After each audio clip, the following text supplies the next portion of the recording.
ഒരാൾ ഉറങ്ങുന്നതിന് മുൻപ് 21 തവണ ബിസ്മില്ലാഹിർ റഹ്മാനിർ റഹീം എന്ന് ചൊല്ലിയാലുള്ള നേട്ടത്തെക്കുറിച്ച്, വലിയ അത്ഭുതകരമായ നേട്ടത്തെക്കുറിച്ച് നിങ്ങളിൽ എത്ര പേർക്കറിയാം? അസ്സലാമു അലൈക്കും വറഹ്മത്തുള്ളാഹി വബറകാതുഹു.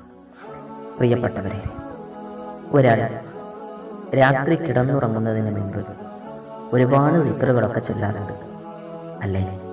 നിങ്ങളങ്ങനെ ചൊല്ലാറുണ്ടോ? ചൊല്ലണം.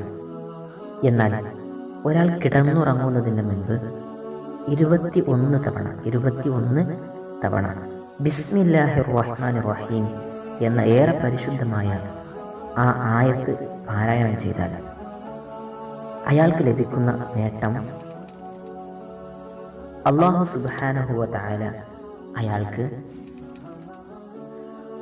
അയാൾ ഉറങ്ങി എഴുന്നേൽക്കുന്നത് വരെയുള്ള സമയത്തിൽ ഓരോ ശ്വാസോച്ഛ്വാസത്തിനും അല്ലാഹു സുബ്ഹാനഹു വ തആല അയാൾക്ക് വലിയ പ്രതിഫലങ്ങൾ, കൂലി അല്ലാഹു എഴുതപ്പെടാൻ വേണ്ടി മലക്കുകളെ ഏൽപ്പിക്കും. അതായത് നിങ്ങളെടുക്കുന്ന ഓരോ ശ്വാസത്തിനും അല്ലാഹു കൂലി എഴുതപ്പെടും. അത് എഴുതാൻ മലക്കുകളെ അല്ലാഹു നിശ്ചയിക്കുമെന്നാണ്. പ്രിയപ്പെട്ടവരെ, നമുക്ക് വേണ്ടത് കേവലം എത്ര സെക്കൻഡുകളാണ്? 1 മിനിറ്റ് അല്ലെങ്കിൽ ഒരു 2 മിനിറ്റ് മാത്രം മാറ്റിവെച്ചാൽ അന്നത്തെ ദിവസം നിങ്ങൾ ഉറങ്ങിയത് മുതൽ എത്ര തവണ ശ്വാസമെടുക്കും? ആ എടുക്കുന്ന ശ്വാസത്തിന് മുഴുവൻ അല്ലാഹു നിങ്ങൾക്ക് കൂലി എഴുതുമെന്നല്ലേ പറഞ്ഞത്?